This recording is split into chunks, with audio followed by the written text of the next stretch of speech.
Orson Wellesek bere kamera Lapurdi eta Nafarroaren artean ipini zuenean, zera esan zuen, lehenik eta behin.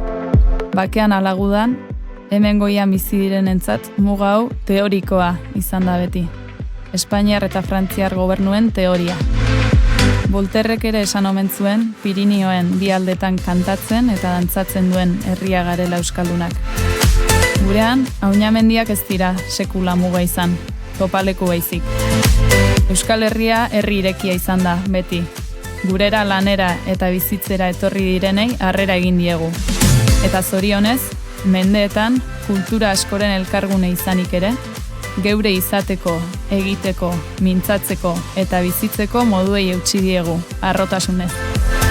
Bagare, bagera, bagira, zazpiak bat gara. Gaur egun ere, herri irekia izaten jarraitu nahi dugu. Eta alba da, hobeto bizitzeko dena erabaki. Gure moduei eta hizkerei eutsiz, inork inposaturiko mugarik gabe.